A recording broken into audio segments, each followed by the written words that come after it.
It was close to 2 in the morning when my phone lit up on the nightstand. I was halfway between sleep and a strange dream about missing equipment reports, the kind of junk that sticks in your head after years in the National Guard.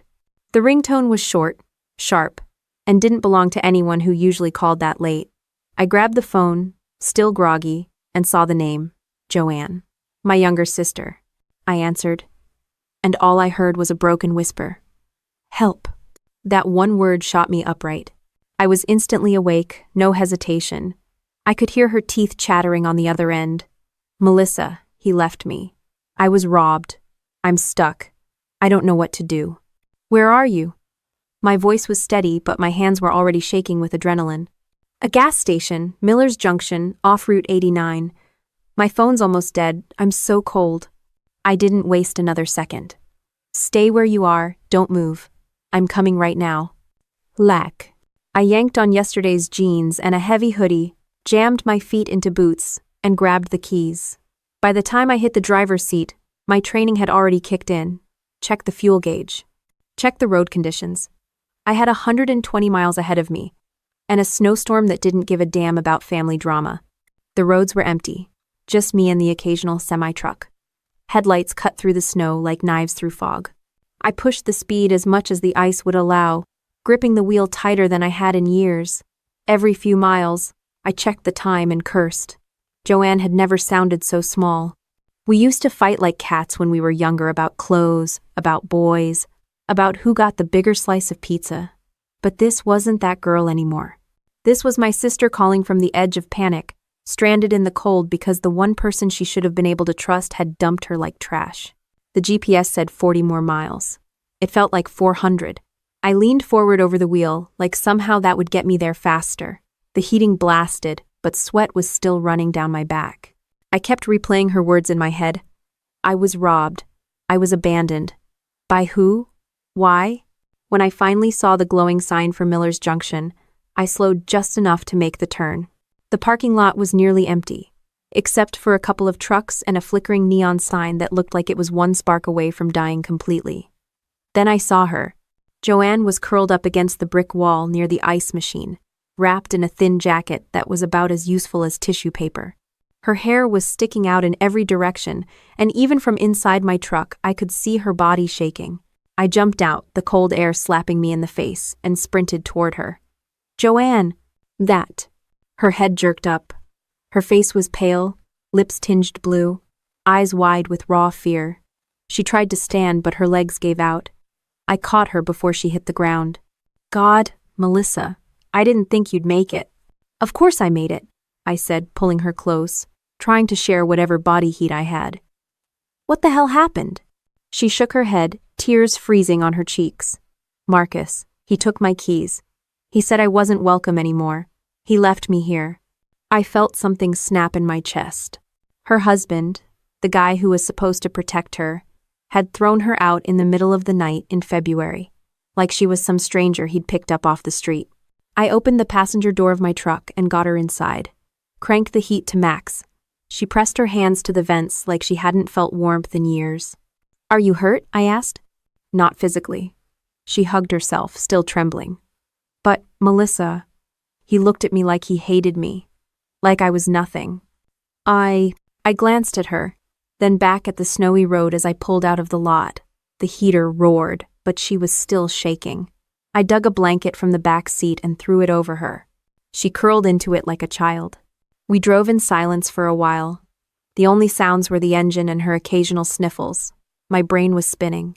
I've dealt with chaos before, supply shortages in a combat zone, convoy routes being ambushed, soldiers panicking under fire.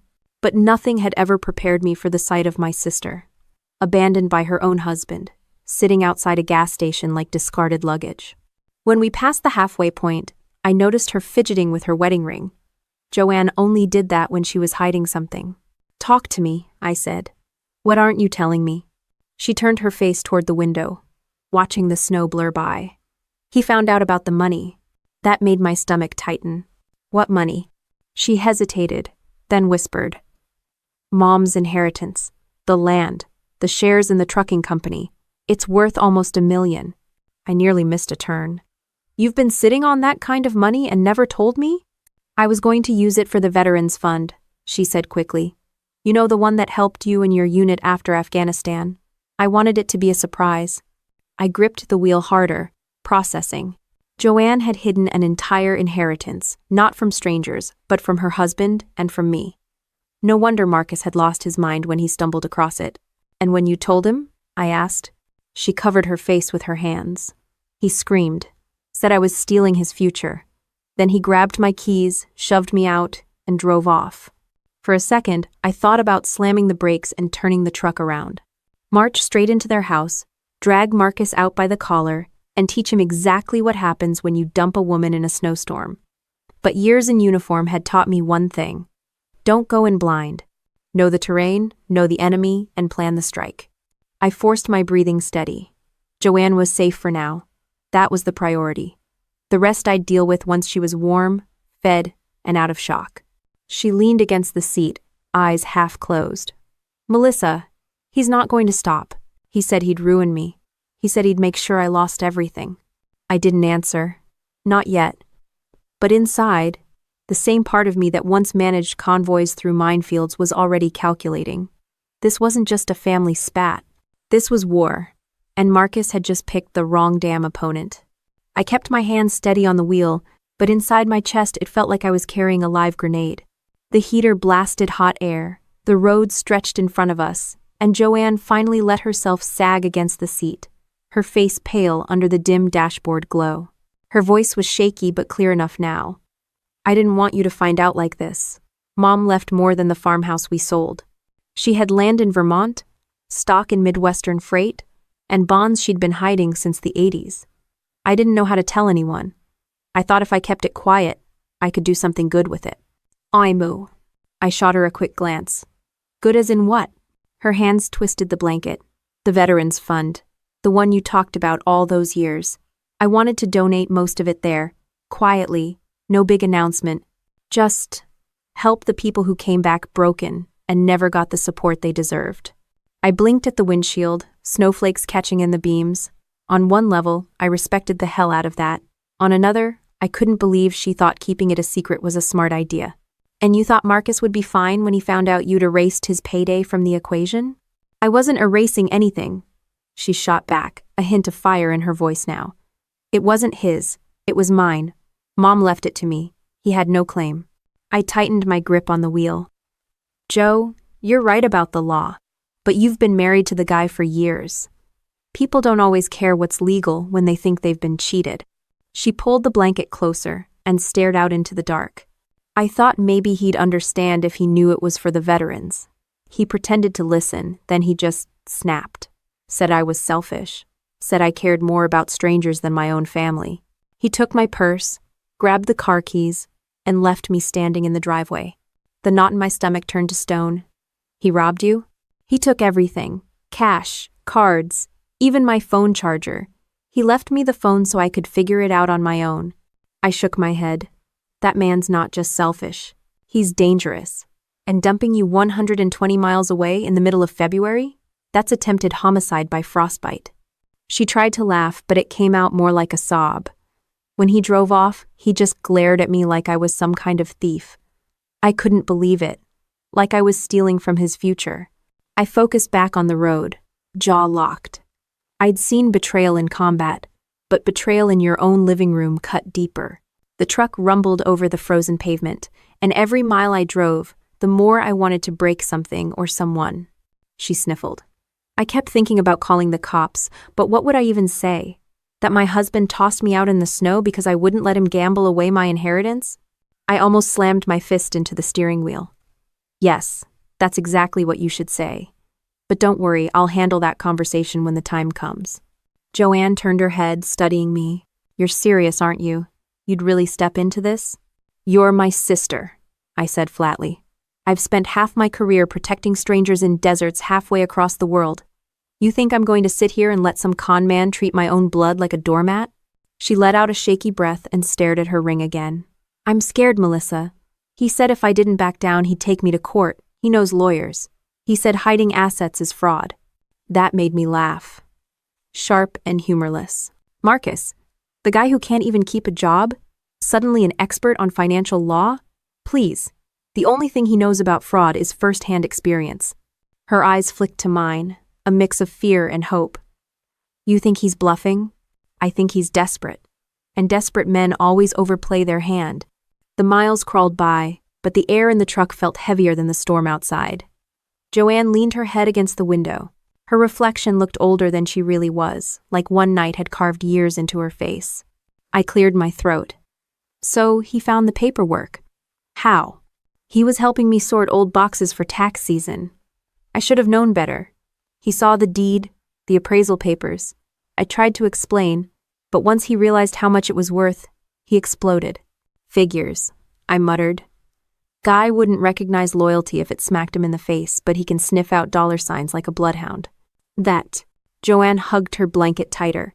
I wanted it to be a gift, Melissa. A surprise that meant something. Now it's a curse. I slowed for a red light in a deserted intersection. The glow washed over the truck, painting her face tired and hollow. It's not a curse. It's just money. But Marcus? He's the curse. And the good news about curses is they can be broken. She didn't respond, but for the first time that night, a flicker of relief crossed her face. The rest of the drive was quiet. My brain was already breaking the problem down the way I'd break down a logistics mission. Identify resources, map the terrain, anticipate threats, and plan contingencies. Except this wasn't about moving supplies to a forward base. This was about defending my sister from the man who vowed to love her and instead treated her like an obstacle to cash in on. When we finally pulled into my driveway, the house lights glowed like a beacon. I helped Joanne inside, sat her on the couch, and shoved a mug of coffee into her trembling hands. She sipped it like it was medicine. I dropped into the armchair across from her. We'll get you warm. Then we'll figure out our next move. She nodded, eyes red but steady. Melissa, if he really takes me to court, I could lose everything. He said he'd make sure I walk away with nothing. Not even the trust fund I wanted for the hospital. I leaned forward, elbows on my knees. Let him try. He wants a war? He just picked one with someone who's been trained for it. The mug rattled in her hands as she set it down on the table. I don't know if I can do this alone. You're not alone, I said. Not anymore.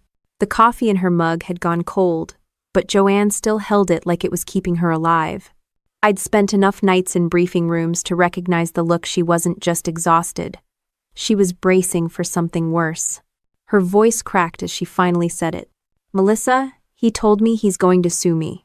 He said hiding the inheritance is fraud, that he can prove I cheated him out of marital property. I leaned back, pinching the bridge of my nose. Of course he did. Classic scare tactic. Throw big words around, make you panic, hope you'll cave. It's the kind of playbook a loser thinks is genius. Her hands shook as she set the mug down. But what if he's right? What if he drags me into court? I don't have money for lawyers. He said he'd take everything, even what Mom left me. He said judges don't like liars. I stood up, pacing. Judges also don't like deadbeats with gambling habits. He's bluffing, Joe. And even if he's dumb enough to file, he'll have to open his own books. Trust me, that's not a road he wants to walk down. She chewed her lip, the way she always did when she was holding back. I stopped pacing and looked at her. There's more. Spit it out. Her eyes filled again. He said, I wasn't just selfish. He said I was dangerous. That I was willing to throw away his future and his daughter's future for strangers. He made it sound like I was some criminal. I laughed, short and sharp. That's rich. Mark is calling someone else dangerous. The guy couldn't spell integrity if you spotted him the vowels. She tried to smile, but it didn't last. He meant it, Melissa. He looked me in the eye and said he'd destroy me in court. He said he had proof. That word sat in the air like smoke. Proof. I dropped into the chair again. Proof of what?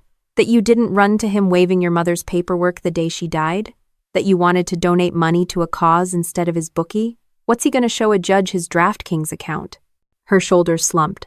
He said he has texts, emails, that he can show I lied to him for years. Did you? She blinked at me. What? Did you lie to him? Did you ever tell him there wasn't more inheritance when you knew there was?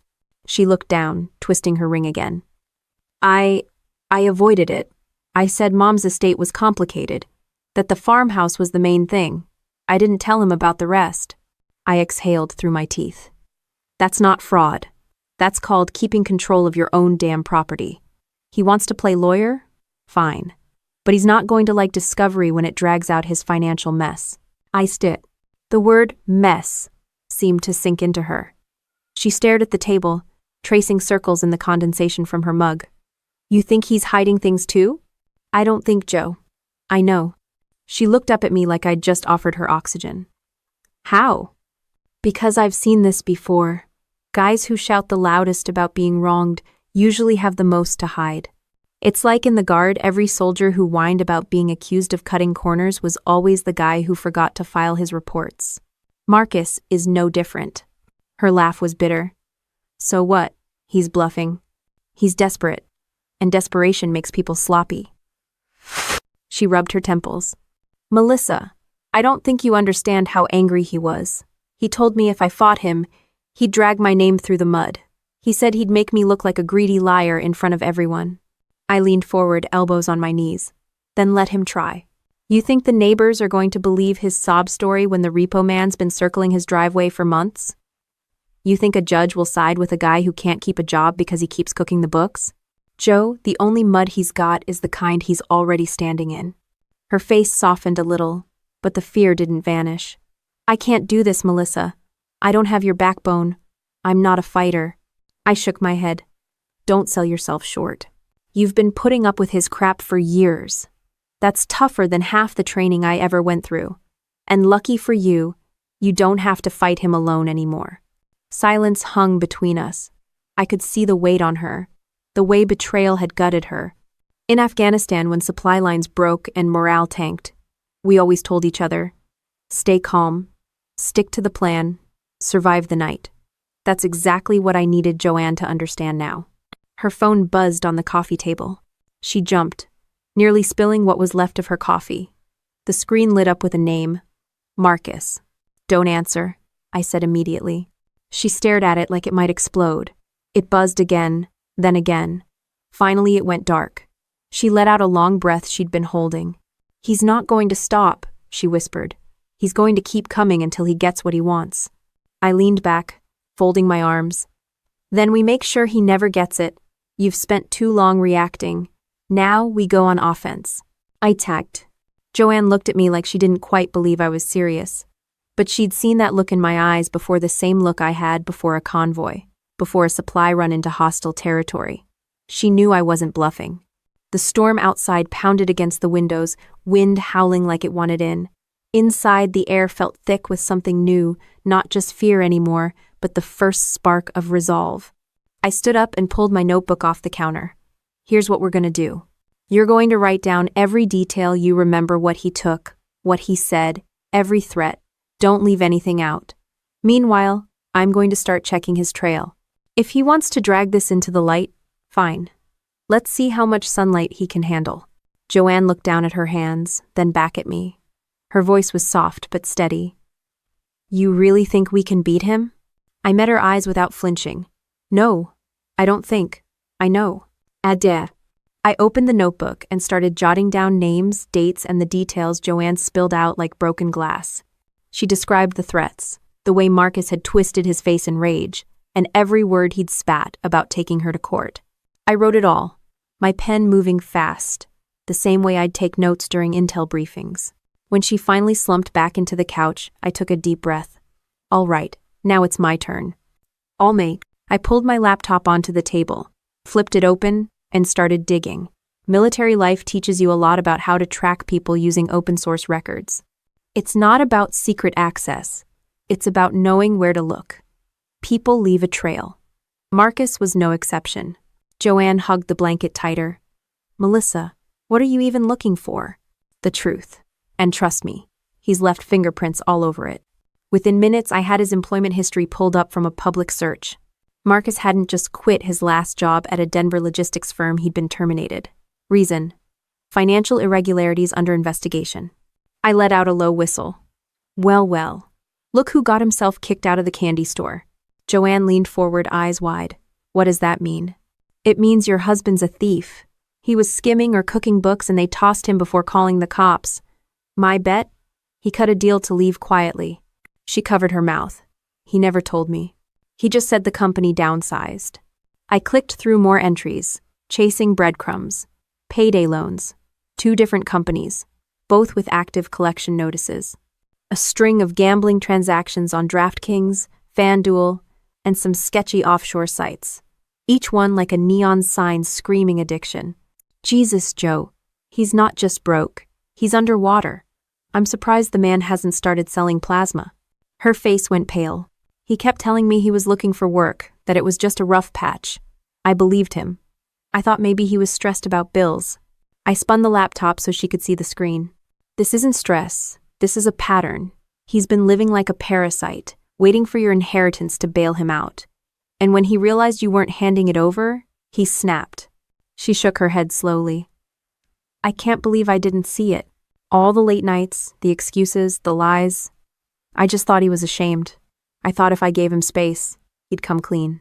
Guys like Marcus don't come clean, I said flatly. They dig deeper, and when they hit bottom, they drag everyone else down with them. Her hands trembled as she rubbed her forehead. So he's not just angry. He's desperate. That makes him dangerous. I nodded. Exactly. And desperate men make mistakes. That's where we'll get him. I dug further, cross-referencing his name with court records. My stomach tightened as I scrolled through a case from 3 years earlier. A sealed arbitration agreement with his former employer. Terms undisclosed. Translation: Marcus screwed up badly enough to cost the company money, and they paid him to vanish quietly. Son of a bitch, I muttered. He's been running this scam for years. Joanne's eyes watered again. He always made me feel like I was the irresponsible one, like I was the reason we never got ahead. And all this time, he was bleeding us dry behind my back. I reached across the table and squeezed her hand. He manipulated you. That's what cons do. But he can't hide from a paper trail. She sniffled, pulling herself together. So what now? What do we do with this? We use it. He wants to threaten court? Perfect. We'll walk in with receipts. Judges don't like liars, remember? Let's see how much he enjoys explaining payday loans and missing corporate funds under oath. Her lips curled into the faintest smile. You make it sound like a battle plan. That's because it is, I said, tapping the notebook. Rule 1. Know your enemy. And I'm starting to know Marcus better than he knows himself. I clicked another tab, this time pulling up property records. No surprise his name was tied to nothing of value. No house, no land, no investments. He had less to his name than a 20-year-old private straight out of boot camp. Look at this, I said, tilting the screen toward her. He's been banking everything on you. Without your inheritance, he's got nothing. That's why he's panicking. Joanne swallowed hard. And that's why he dumped me at that gas station. Exactly. He wanted to scare you, break you, so you'd fold. It's the same tactic bullies use when they're cornered. But he underestimated one thing. She tilted her head. What's that? I smirked. Me. That earned a small laugh, the first real one of the night. It was brittle, but it was there. I closed the laptop with a snap. All right, we've got enough to put him on defense. Next step is documenting every cent, every receipt, every threat. If he tries to play this game, we bury him in his own lies. Joanne leaned back into the couch, still pale but steadier now. I don't know how you do it. You make it sound like he doesn't stand a chance. That's because he doesn't, I said. Marcus thinks this is just some family squabble. He doesn't realize he picked a fight with someone trained to plan logistics in a war zone. He's bringing a butter knife to a gunfight. She laughed again, shaking her head. I wish I had your confidence. You will, I told her. Once you see him crumble under the weight of his own mess, you'll know. The clock ticked past 4 a.m. The storm outside finally starting to ease. Joanne pulled the blanket tighter, her eyelids heavy, but she fought sleep like a soldier afraid of letting her guard down. Rest, I said softly. I've got this. Just rest. She hesitated, then finally let her head drop against the pillow. Within minutes, her breathing evened out. I stayed awake, staring at the laptop closed on the table, my mind running through strategies. Every file, every debt, every scam Marcus had pulled was fuel. And if he wanted a war over Joanne's inheritance, then I'd be the one drawing the battle lines. The hum of the heater filled the silence, steady and low. as I kept writing in the notebook names, numbers, patterns, a soldier's kind of map. Only this time the battlefield wasn't overseas. It was right here in our own family. I woke to the sound of Joanne's phone buzzing across the coffee table, the harsh vibration cutting through the thin quiet of the early morning. She stirred under the blanket, still groggy, and reached for it. The screen lit up with an unknown number. Her face went pale as she answered. "Hello?" I watched her lips tighten while she listened. Then her hand started to shake. She pulled the phone away and put it on speaker. A male voice snarled through static, sharp, and menacing. "Tell Marcus his clock's run out. He owes, and if he doesn't pay, we don't care who answers the door." Joanne's breath hitched. "Who is this? You've got the wrong number." The voice laughed, low and bitter. "No, sweetheart, I've got the right number. You're his wife. That makes you collateral." Then the line went dead. Her hand dropped into her lap, knuckles white. "Melissa? What the hell was that?" I snatched the phone and redialed. Straight to voicemail. "That," I said firmly, was confirmation. Marcus isn't just broke, he's in deep with people who don't send polite reminders. She buried her face in her hands. "I can't believe this is happening. They're calling me now. They know my number." "Of course they do," I muttered, pacing the room. "If he gave your info on a payday loan or used your name as reference, you're on their radar. And now they're using you as leverage." The room felt colder, the kind of cold that seeps past your skin and into your chest. This wasn't just a messy marriage anymore. It was a threat, and threats needed answers. I grabbed the notebook from the table and jotted down the number. "We'll trace it. I know some people who can help me track this down." Joanne looked up, tears brimming.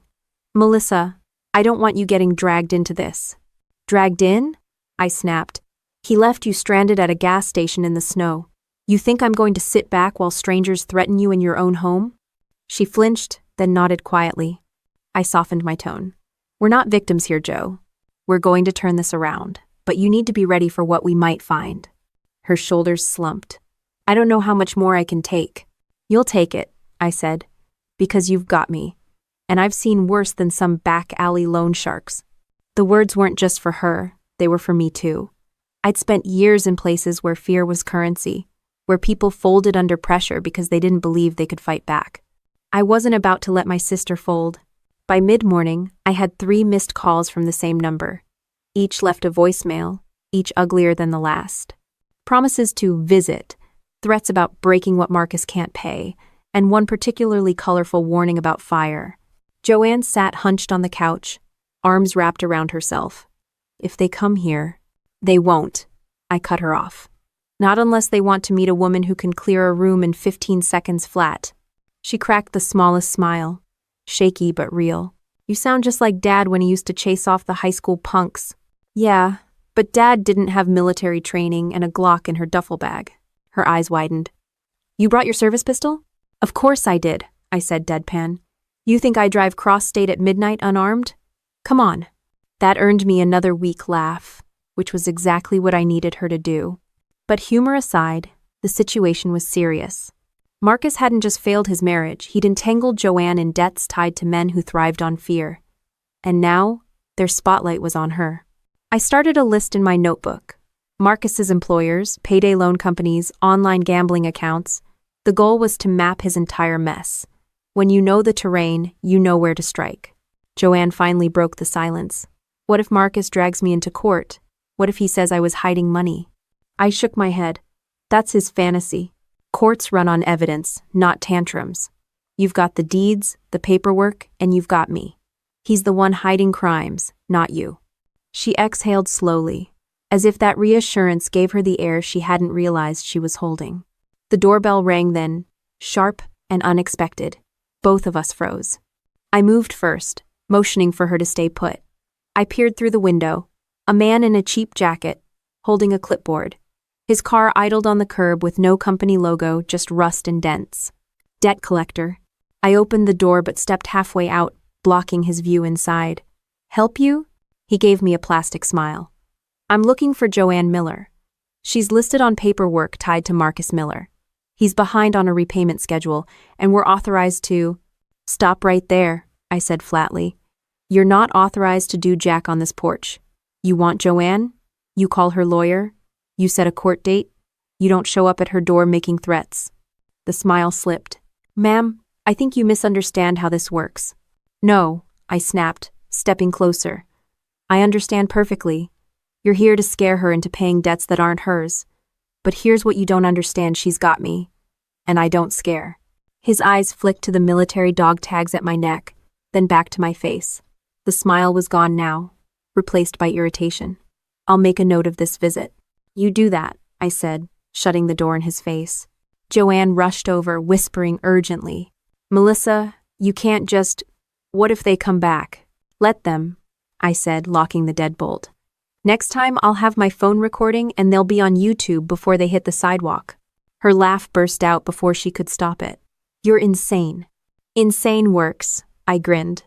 But once she sat back down, her hands were trembling again. I crouched beside her. Listen, this isn't just Marcus's mess anymore, it's our fight. And if they think we're easy targets, they're about to find out they picked the wrong family. She nodded slowly, determination starting to edge past the fear. Okay, then what's the plan? I tapped the notebook. Step 1, gather proof. Step 2, build leverage. Step 3, hit Marcus where it hurts. If we do it right, he'll be the one begging for mercy. The faintest spark lit in her eyes. Family revenge stories don't usually have happy endings, do they? Only when the family fights back, I said. The phone buzzed again, another unknown number flashing across the screen. Joanne reached for it but hesitated. I grabbed it instead, letting it ring until it cut off. They're trying to rattle us, I said. But rattling isn't the same as winning. She nodded, pulling the blanket around her like armor. Outside, the rusted car was still idling at the curb, engine humming like a warning. I stood at the window, arms crossed, watching it until it finally drove off. Every instinct screamed this was only the beginning. And if Marcus thought he could hide behind creditors and half-baked legal threats, he was about to learn what it meant when someone like me decided the fight was personal. I drove Joanne across town the next afternoon, her eyes fixed on the passenger window, jaw tight as we pulled up in front of Marcus's rental. His beat-up pickup sat in the driveway, parked crooked, beer cans glinting in the bed. The place already reeked of neglect, overgrown grass, paint peeling, blinds half broken. It was the kind of house that told the truth about its owner long before he opened his mouth. Joanne's hand tightened on her seatbelt. What if he goes crazy again? Then he'll learn why I was trained to de-escalate and, if necessary, finish fights quickly, I said, pushing open my door. She didn't smile. I didn't expect her to. Marcus swung the door open before we even knocked. His smirk spread instantly, the kind of grin that made you want to wash your hands after seeing it. Well, well, look who finally grew a backbone. My runaway wife and her babysitter soldier. Joanne flinched, but I stepped forward, blocking his view of her. Cut the crap, Marcus, we need to talk. He leaned against the frame like he owned the whole block. Sure, let's talk. Inside. Unless you'd rather air our dirty laundry in front of the neighbors. I didn't like it, but we stepped in. The place smelled of stale smoke and fried food. Papers covered the coffee table, half-empty envelopes, legal documents, a draft of what looked like a lawsuit. Joanne froze. You actually went through with it? Marcus grinned, waving a stapled packet. Drafted and ready to file. Fraudulent concealment of marital assets. Sounds official, doesn't it?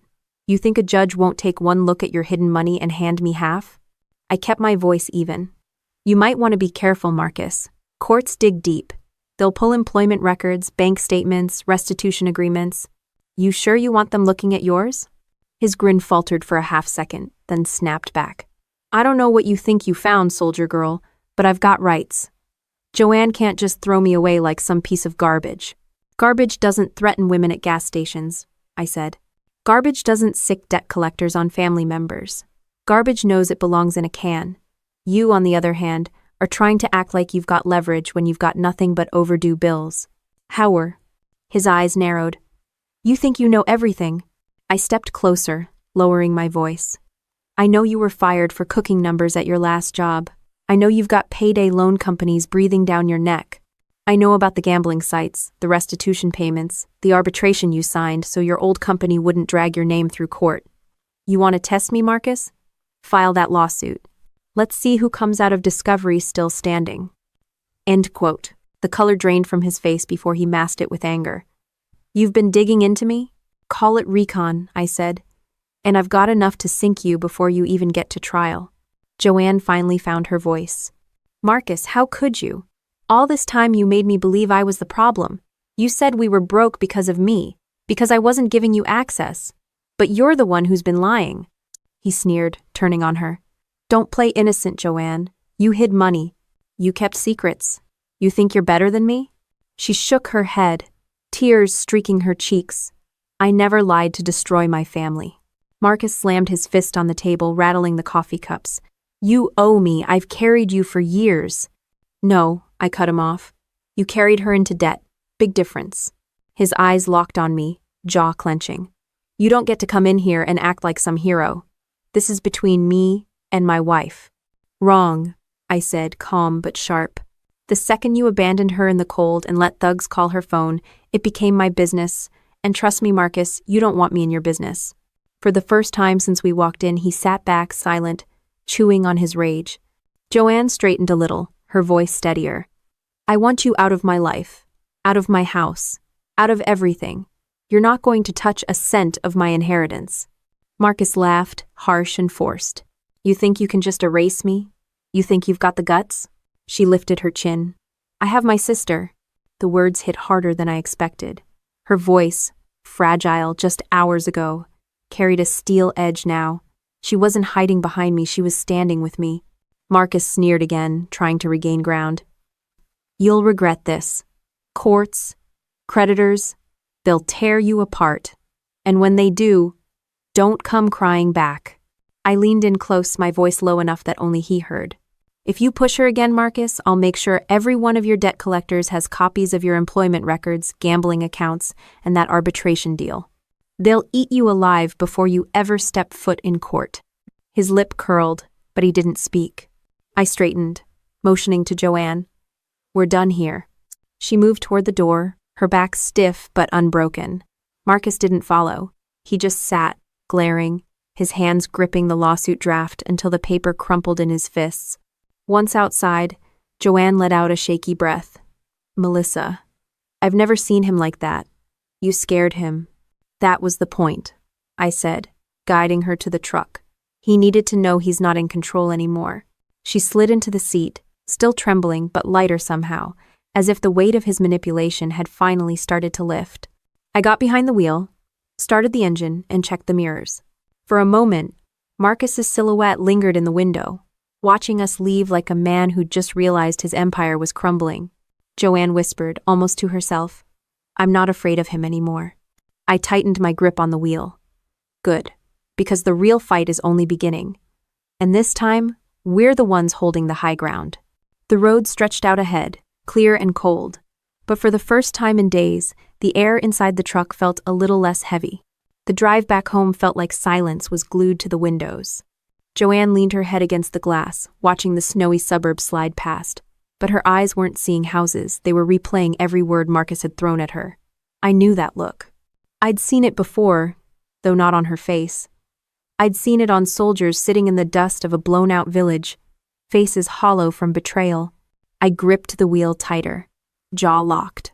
My head went somewhere else, to a night 12 years ago, halfway around the world, Afghanistan. The air had been thick with sand, our outpost lit only by the dull glow of chemlights. I remembered the crack of gunfire, the shouting, the way trust shattered when one of our Afghan partners turned his rifle on us mid-patrol. 2 men in my unit went down before we neutralized him. The sting of betrayal had never left me. Now, watching Joanne's reflection in the glass, I realized the same poison was eating her alive. Different battlefield, same enemy, betrayal from someone who pretended to care. I broke the silence. You know what Marcus reminds me of? A turncoat, smiles in your face while his hand's already reaching for the knife in your back. Her head turned slowly, eyes rimmed red. Melissa, he was my husband. I trusted him with everything. I thought he loved me. He loved your inheritance, I said bluntly. That's it. Men like him don't feel love, Joe. They feel hunger. And when they run out of scraps, they bite the hand that fed them. She swallowed hard, hugging herself. I don't know how I'll ever trust again. I softened, loosening my grip on the wheel. That's not true. You trusted me enough to call when he threw you out. That means something. Trust isn't gone, it's just under attack. And we don't let the enemy win. How? Her lips twitched, a flicker of a smile.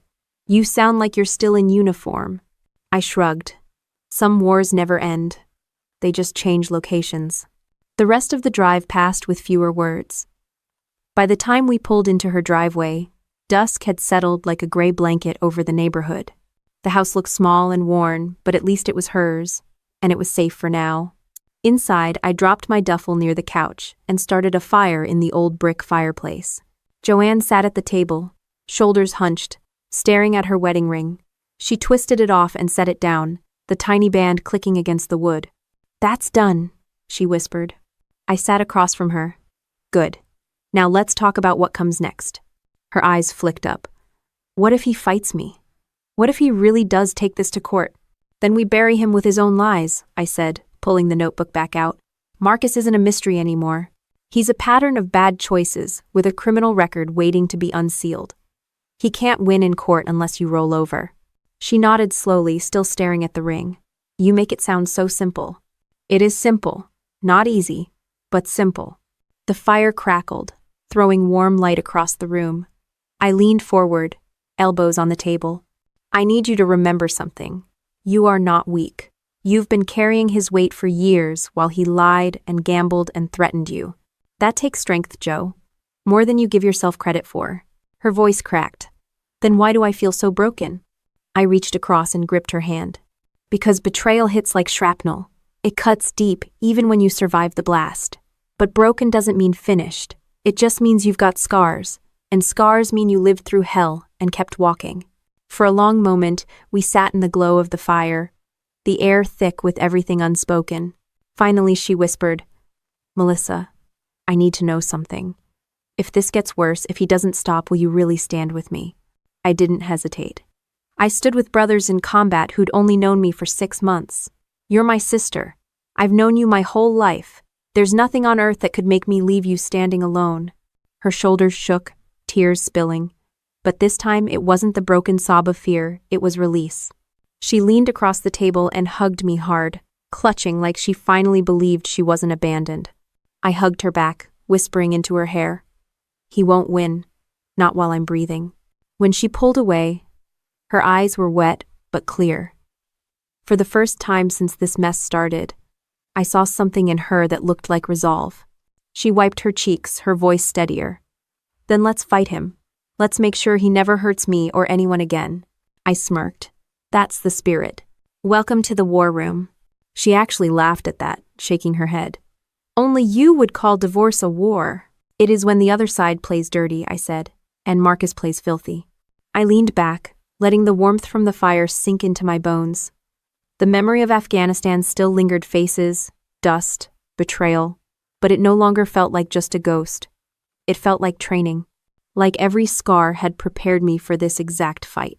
Joanne picked up the ring one last time, studied it under the firelight, then dropped it into the flames. The gold hissed and cracked as it sank into the coals. I didn't say a word. She didn't need permission. That was her victory, small but real. She turned back to me, her face calmer than I'd seen in days. So, what's the next move, Captain? Next move, I said, grabbing the notebook again, is turning all of Marcus's skeletons into weapons. We'll make him wish he never tried this. End duel. Her eyes glinted, no longer just sad, but sharp. Then let's get to work. The fire roared higher as the wind outside howled, but inside that little house, something shifted. Joanne wasn't just surviving anymore. She was ready to fight. And that meant Marcus had already lost half the battle. I spread the papers across Joanne's kitchen table like a field map, each line of debt and every note of misconduct its own piece of terrain. She sat beside me, still red-eyed but sharper now, a pen clutched in her hand like a weapon. All right, I said, tapping the stack of printouts. We've got employment records, payday loans, gambling receipts, arbitration agreements. This isn't a rumor, it's a dossier. And if Marcus drags you to court, this will tear him apart. She nodded, biting her lip. What about the threats? The phone calls? I pulled out my own phone and opened the recordings I'd started saving. Each voicemail, full of snarls and thinly veiled warnings, was another bullet in our chamber. I hit play on one, the collector's voice filling the room. "Tell Marcus he's out of time. If he doesn't pay, the fire comes to you." Joanne shivered, wrapping her arms around herself. How can someone just say that? Like it's normal? Because to them it is, I said bluntly. Fear is their business model. But now we've got it on record. And the second Marcus tries to make himself look like a victim, we drop this on the table. Judges love evidence. Threats, gambling, fraud, that's the trifecta of self-destruction. She leaned closer, scanning one of the bank statements. "Melissa, what's this line? Cash transfer? $3,000? I traced the entry with my finger. Good catch. He wired money to Western Asset Recovery. Not a bank. That's one of those third-tier collectors. They buy bad debt for pennies on the dollar. If he's paying them, it means his credit is radioactive." Her jaw dropped. And he still had the nerve to accuse me of being irresponsible? Projection, I muttered, scribbling in the notebook. Liars always accuse others of the thing they're guilty of. It's how they survive until someone calls their bluff. I flipped open another folder I'd pulled from online court databases. Here, Marcus Miller versus Axiom Tech, Denver County. Arbitration sealed. But look, this footnote? Restitution paid in monthly installments, $60,000. He's still paying it down. Joanne's hand flew to her mouth. $60,000? He told me he left because the company was toxic, that they didn't appreciate him. Companies don't pay you to leave because they don't appreciate you, I said dryly. They pay you to shut up after you've been caught with your hand in the till. The pen snapped in her grip, ink bleeding into her fingers. I wasted years on this man. Years. I slid a napkin across the table. You didn't waste them. You survived them. Big difference. Now it's time to make those years mean something by making sure he never does this again. She exhaled sharply, gripping the napkin like it was a lifeline.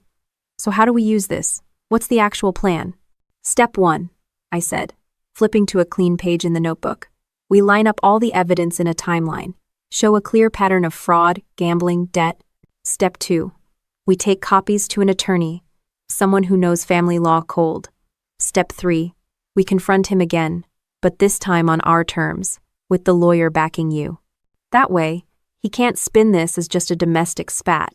He'll see it's war, and he'll know he's losing. Her eyes narrowed. And if he refuses to back down? Then we push him into a corner. We've got creditors, court documents, even criminal behavior. You don't negotiate with a man like Marcus. You corner him until surrender looks like his only option. Joanne's lips curved into a grim smile. Sounds military. That's because it is, I said, grinning. Different battlefield, same tactics. Identify weakness, exploit it, win before the fight even starts. She sat back, rubbing the ink from her fingers. I want him to feel what I felt. I want him to know what it's like to be powerless. I leaned across the table. He will. Because men like Marcus only understand one thing, losing. And we're about to give him a masterclass. I spent the next 2 hours scanning, copying, and organizing every scrap of data into labeled folders. Joanne watched, occasionally pointing out details I'd missed, dates he'd claimed to be working late, but were actually tied to gambling transactions. Weekends he swore he was visiting friends, but lined up with massive ATM withdrawals near casinos. The more she saw, the straighter she. Saturday. By the time the folders were stacked neatly on the table, she looked less like a victim and more like a plaintiff preparing for trial. "Melissa," she said finally, voice steady, "do you think I can actually win?" I smirked, tucking the last document into place. "Jo, we don't just win, we annihilate." She laughed, quick and sharp, surprising both of us. God, I needed to hear that. I leaned back, stretching my arms. Think of it this way. You spent years playing defense while Marcus ran offense with lies. Now we flip the script. He's the one scrambling. Her gaze drifted to the fireplace where her wedding ring had melted into the ashes. Then let him scramble. I'm done playing his game. The phone buzzed again, another unknown number flashing across the screen. Joanne tensed, but I picked it up, hit record, and answered. "This is Captain Turner," I said crisply. A pause, then the same gravelly voice from before. "Marcus has until Friday. no payment, and things get ugly. Listen carefully, I said, voice cold as steel. If you or anyone you know comes near my sister again, you won't be dealing with Marcus. You'll be dealing with me. And trust me, you don't want that. The line clicked dead. Joanne stared at me, stunned. Melissa, was that safe? Safe? I shrugged. No. Effective? Absolutely. She covered her face, half laughing, half horrified. You're insane. Maybe, I admitted, jotting down the timestamp in the notebook. But insanity wins wars. For the first time, she didn't argue. By evening, the folders were packed neatly into a box labeled Marcus Evidence. Joanne traced the marker letters with her fingertips, then looked at me. Melissa, thank you for not letting me drown in this. I met her gaze, steady. That's what sisters are for. You don't leave family behind. Not in combat, not at home. The wind rattled the windows, but inside, the air was warm, heavy with the smell of wood smoke and the faint sting of ink from our long day's work. Joanne leaned back in her chair, tired but stronger, like a soldier who'd finally found her footing in the middle of chaos. The box sat between us, full of Marcus's sins, and I knew the next time we opened it, we'd use every page to bring him down. The storm clouds rolled in just as night settled over Joanne's house, the kind of winter sky that pressed low and heavy, like it was daring you to step outside. I double-checked the locks on every door, tightened the windows, and set my duffel by the couch with the pistol case tucked neatly inside. Joanne watched me from the kitchen table, her hands wrapped around a mug she wasn't drinking from. You always prepare like this? She asked quietly. I shrugged, running a fingertip along the deadbolt. Habit. Overseas, you never slept without knowing your perimeter. Here, different enemy, same principle. She tried to smile, but it didn't stick. Marcus won't come tonight, will he? Not Marcus, I said, pulling the curtain shut. But men he owes? That's another story. Her eyes widened. Melissa. Before she could finish, her phone buzzed on the table. Unknown number again. She reached for it. But I was faster, flipping it open and pressing record. Hello? I said. A voice sneered through the static. Tell Marcus time's up. If he can't pay, maybe we settle with his pretty wife instead. I leaned into the receiver, voice steady. You make one more call to this number. You'll be explaining yourself to law enforcement. And if you show up here, let's just say you won't like who answers the door. The line went dead. Joanne's mug clattered against the table. They know I'm here, Melissa. What if they really... They won't. I cut her off. And if they do, they'll regret it. I set the phone down, then pulled my chair closer to hers. Listen, Jo, tomorrow we confront Marcus with everything. But tonight, you need to breathe. Fear makes you sloppy, and sloppy doesn't win. She exhaled shakily. I don't know how you stay so calm. I gave her a half smile. You didn't see me the first time mortars landed on our FOB. My hands shook so hard I could barely reload. Calm isn't natural, it's practice. And you're about to get plenty of it. She managed a small laugh. You always did know how to make crazy sound normal. The clock ticked toward midnight. Joanne finally went upstairs, but I stayed in the living room, notebook open, lamp low. I went through every page of evidence again. Marcus's loans, his gambling records, the arbitration, the threats. The pattern was clear, damning, and airtight. But in the back of my head, a darker thought crept in.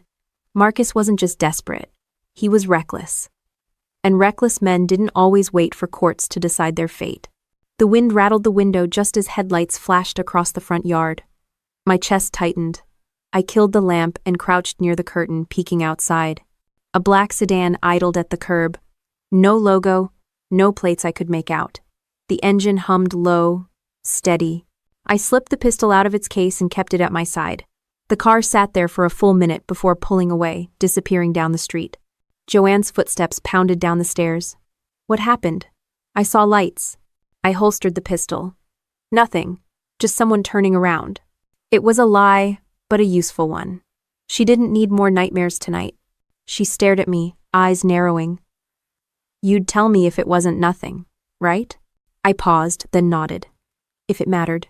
That. Her shoulders eased slightly, though I could tell she didn't quite believe me. She went back upstairs, and I returned to the couch.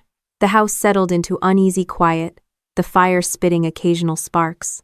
I thought about Afghanistan again, about the long nights before a mission, the nerves, the waiting, the gnawing in your gut that never quite went away until you stepped into action. Tonight felt the same. Around 3 a.m., the phone buzzed again. I let it ring.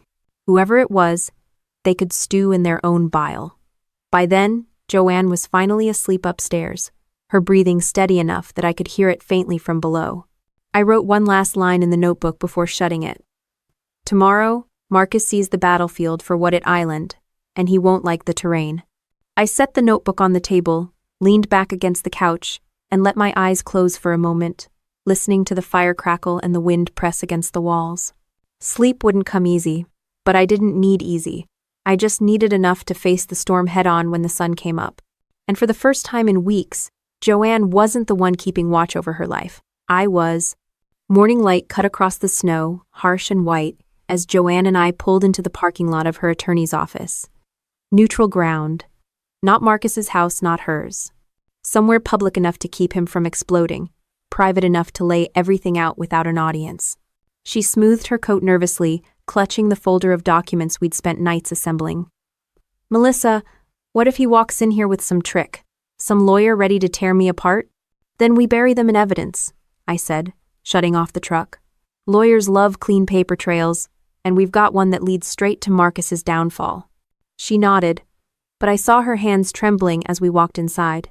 The conference room was all glass walls and stiff furniture, the kind of space designed to intimidate. Our attorney, a sharp woman named Denise Walker, sat at the head of the table with calm eyes and a legal pad.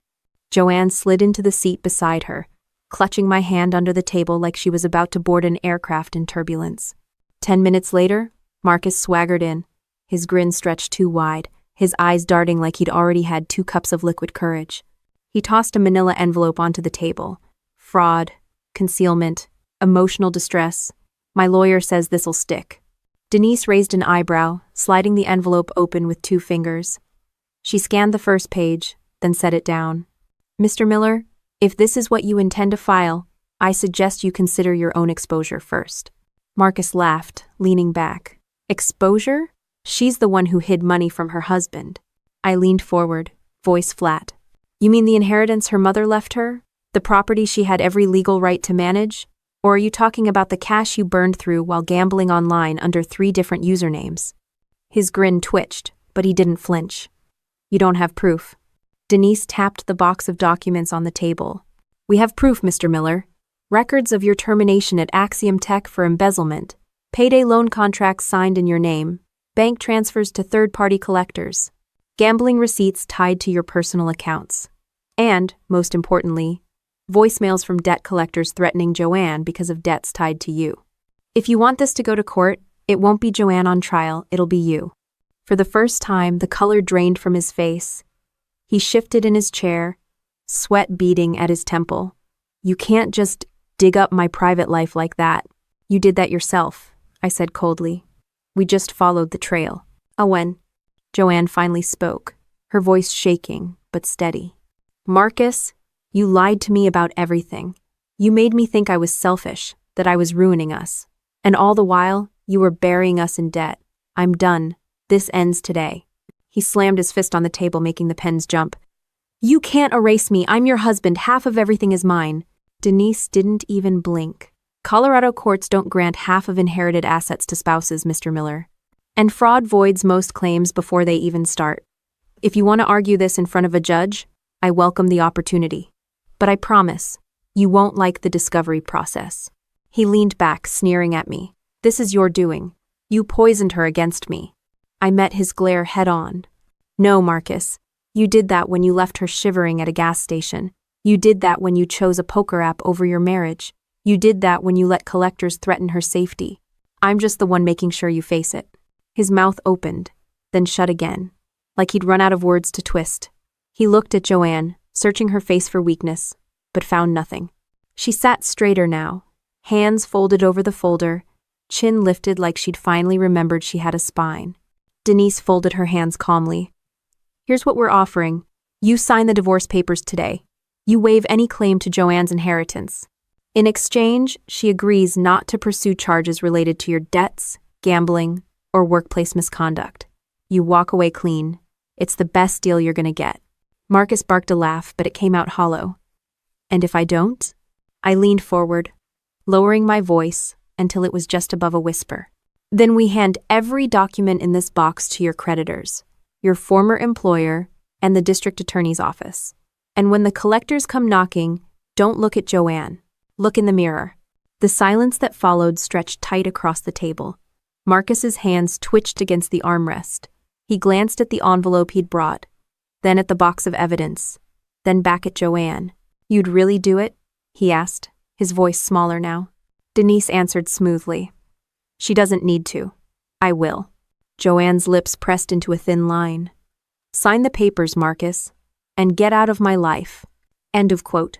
For a moment, I thought he might flip the table, storm out, make some last dramatic scene, but instead, he slumped back, shoulders sagging. The fight drained out of him, leaving only a man cornered by his own lies. Fine, he muttered. I'll sign. Denise slid the papers across the table with quiet efficiency. The pen scratched against the page, each stroke another nail in the coffin of his marriage. When he finished, he shoved the papers back with a scowl. This isn't over, he spat, glaring at Joanne. She met his eyes, steady now. Yes, Marcus, it island. I stood as he gathered his coat and stormed out, slamming the door so hard the glass rattled. Joanne let out a shaky breath and leaned against me, her whole body trembling. Denise closed the folder calmly. It's not often we see someone like him fold without a fight. You both handled this well. I nodded, squeezing Joanne's shoulder. One battle down, but we'll keep watch. He's not the kind of man who stays quiet for long.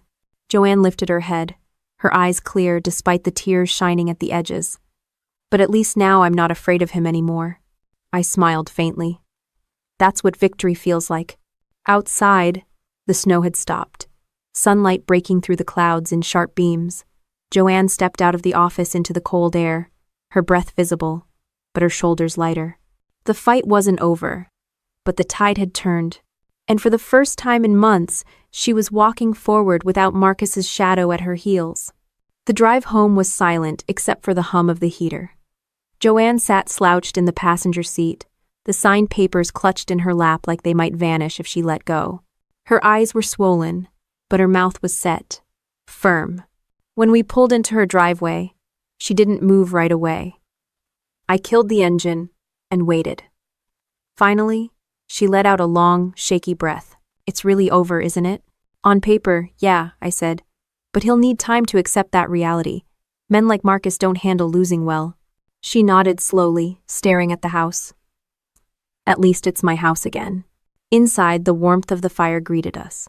Joanne walked straight to the mantel, pulled down a framed wedding photo, and set it face down on the table. I don't ever want to see his smile again. I gave her space, dropping my bag on the couch. She stood there for a long moment, staring at the photo's back, then finally slid it into a box already half filled with reminders of him. She taped the lid shut with a final rip and pushed it aside. Her daughter, little Claire, came padding down the stairs then, rubbing sleep from her eyes. Mom? You're home. Joanne scooped her up, hugging her so tight I thought the kid might squeak. Claire blinked at me over her mom's shoulder. Is the bad man gone? Joanne froze, then nodded. Yes, baby. He's gone. The girl buried her face in Joanne's neck. Good. I don't like when he yells. My chest tightened. Kids never miss the truth. Joanne looked at me over Claire's head, eyes wet. I nodded once.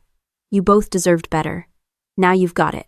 Later, after Claire was back in bed, Joanne and I sat at the kitchen table with 2 mugs of tea. She turned hers in slow circles, her hands steadier than before. Melissa, I don't know how to thank you. Without you, I would have folded. He would have taken everything. You don't thank family, I said. You just stand for them when it counts. She studied me for a long time, then asked softly, but what if he comes back? What if he tries something else? Then we deal with it, I said. You're not alone anymore, remember that. She nodded, eyes fixed on the rising steam. It feels strange, like I should feel free, but instead I just feel hollow, like a piece of me is missing. That's normal, I said gently.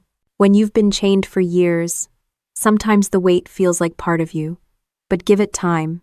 That hollow space, it'll fill back up with peace, with laughter, with things he could never give you. Her lips twitched into the faintest smile. You always did know how to sound like a drill sergeant and a therapist at the same time. I'll take that as a compliment. We sat in companionable silence for a while. The house creaked in the winter wind, but it didn't feel haunted anymore. The next morning, a locksmith arrived. We had every lock changed, every window checked, every security measure updated. Joanne watched as the last bolt clicked into place, relief visible in her shoulders. Feels like a clean slate, she murmured. That evening, we burned the last of Marcus's things in the fire pit out back. Clothes, letters, trinkets he'd left behind it all turned to ash under the night sky. Joanne stood beside me, arms crossed, her face lit orange by the flames. Feels like a funeral, she said. In a way it is, I replied. We're burying what he tried to make of you, what he tried to make of this family. She nodded, silent, watching the sparks rise. A week later, the divorce was finalized. The trust documents were drafted, putting her inheritance into a fund Marcus could never touch. Joanne met with Denise one last time, and when she walked out of that office, she looked taller, lighter. But the cost was visible too. Claire asked more questions at bedtime now. Joanne startled at sudden noises. And though she smiled more often, I could see the shadow in her eyes, the lingering memory of every slammed door and shouted threat. That night, sitting with her on the porch, she whispered, I feel like I lost years I'll never get back. You didn't lose them, I said. You survived them. And surviving is its own kind of victory. She leaned her head on my shoulder, silent for a long time. Finally, she murmured, I just hope Claire forgets the worst of it. She will, I assured her. Because what she'll remember is this: her mom standing strong, her mom fighting back. That's the story that sticks. Joanne exhaled, her breath clouding in the cold air. I couldn't have done it without you. I looked out at the quiet street, the snow glittering under the streetlights. That's what sisters are for. Marcus underestimated that, and that's why he lost. Odd. Inside, the house was warm again, filled with the quiet sounds of a child sleeping, the crackle of the fireplace, the faint hum of peace returning. Joanne walked past the empty mantel, where the wedding photo used to hang, and replaced it with a picture of Claire grinning in her school uniform. A better memory, a better anchor. The cost had been high, tears, fear, years of manipulation, but she'd bought her freedom, and now she was finally learning how to live with it. Snow melted into slush along the sidewalks as spring edged its way into the city. Joanne's house no longer felt like a bunker. It felt like a home again. The locks were new, the walls freshly painted, and the quiet was no longer suffocating but steady. Claire's laughter filled the living room as she sprawled on the floor with colored pencils, sketching a sun with lopsided rays. Joanne sat at the kitchen table across from me. Papers spread out again, but these weren't debts or lawsuits. These were trust documents.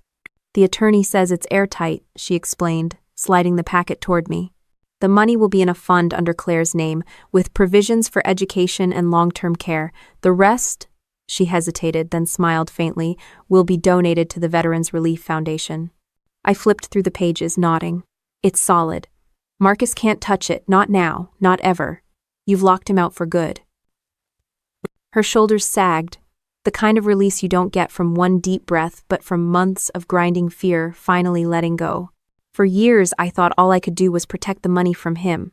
Now I get to use it for something good. Claire looked up from her drawing. What's a foundation? Joanne smiled. It's like a big savings account that helps people who need it, like soldiers who got hurt or families who lost someone. Oh. The little girl nodded solemnly, as if she understood more than she let on, then went back to coloring. I leaned back in my chair, arms folded. You're doing the right thing, Joe. It's not just about cutting him out. It's about building something stronger from what he tried to ruin. She glanced at me, eyes glassy. You always talk like you're giving orders on a mission. I smirked. Maybe I am. Mission accomplished. Protect the asset, neutralize the threat, secure the future. 1. Her laugh was small but genuine. You make it sound so simple. Simple doesn't mean easy, I reminded her. You fought harder than you realize. The news came a week later. I was pouring coffee when the TV caught my attention. A headline scrolled across the screen. Local man arrested in Las Vegas casino fraud sting. Marcus's mugshot flashed in grainy resolution, his once cocky grin replaced with the hollow-eyed glare of someone finally out of luck. Joanne walked in just in time to see it. She froze, one hand gripping the counter. Melissa. Is that… Yeah, I said flatly. That's him. The anchor's voice droned on about gambling rings, fraudulent checks, unpaid debts. Marcus had been caught trying to pass fake chips at a blackjack table, surrounded by cameras and men in suits who weren't impressed. Joanne sank into a chair, staring at the screen. He really couldn't stop, could he? No, I said, setting the coffee pot down. Men like him never stop. They just crash. A body. She covered her mouth, a mix of shock and bitter relief crossing her face. Part of me feels sad, I guess, that he wasted everything. I sat across from her, voice even. Don't confuse pity with forgiveness. Feeling sorry for him doesn't mean you owe him anything. Her eyes flicked to mine, searching. Do you think he'll ever change? I shook my head. Prisons are full of men who swore they'd change. Marcus's problem isn't bad luck. It's who he island and who he has finally caught up with him. When? She looked back at the screen as the segment ended, the anchor moving on to weather. Joanne exhaled, shoulders trembling. It's over, isn't it? Yeah, I said. Now it really island. That night, she pulled out a small box from the closet. Inside were mementos, letters, photos, little tokens she hadn't been able to part with before. Without a word, she carried it to the fire pit in the backyard. Claire stood by her side, clutching her hand. Together, they tipped the box into the flames. The paper curled, blackened, turned to ash. Joanne stood tall, her daughter's hand in hers, watching every trace of Marcus burn away. I stood a few feet back, arms crossed, letting them own the moment. This wasn't my battle to finish, it was hers. And watching her face, calm and unflinching in the glow of the fire, I knew she'd finally found her closure. Later, when the fire died down, she joined me on the porch with 2 mugs of tea. Claire had gone to bed, her laughter still echoing faintly through the house. Joanne sipped slowly, then said, You know, I used to think strength was pretending everything was fine, smiling when I wanted to scream. Now I get it. Strength is saying enough, and walking away. I raised my mug in a mock toast. Took you long enough. She rolled her eyes, but she smiled. The night stretched quiet around us, the kind of quiet that doesn't feel heavy but earned. I thought back to the desert, to the faces of men I'd lost, to the way betrayal had carved holes in me I thought would never heal. And then I looked at Joanne, alive, free, sitting in the soft glow of her rebuilt life. Jo, I said, my voice low. I made a promise once. Overseas, when everything went sideways, I swore I'd never let betrayal take someone I loved again. That's why I fought so hard for you. Because this… I gestured toward the house, toward the laughter still lingering in its walls. This is worth fighting for. Her eyes shone in the dim light. She reached across and squeezed my hand. Then I promised too, to never let anyone take this from me again.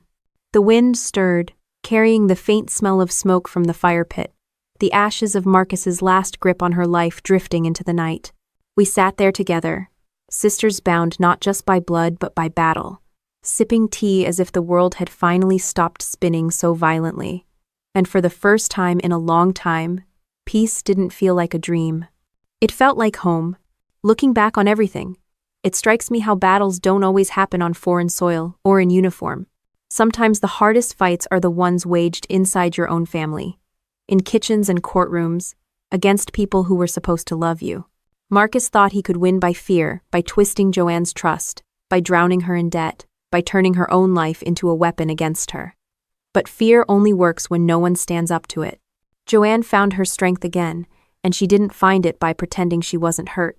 She found it by saying, enough, by burning the lies, changing the locks, and protecting what was hers and her daughter's future. She learned that revenge isn't about screaming louder or hitting harder. It's about outlasting, outsmarting, and taking back control so completely that the other side can't touch you anymore.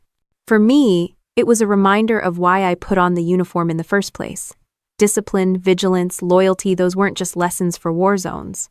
They were the same principles that pulled Joanne out of the shadows Marcus had shoved her into. Family deserves that same kind of defense. And sometimes, it takes the sharpness of a soldier to protect what matters most at home. In the end, Marcus lost not because we shouted him down, but because he couldn't live with the truth catching up to him. Joanne didn't just survive him, she built something stronger in his place. That's the victory. The battlefield changes, the enemies change, but the mission never does.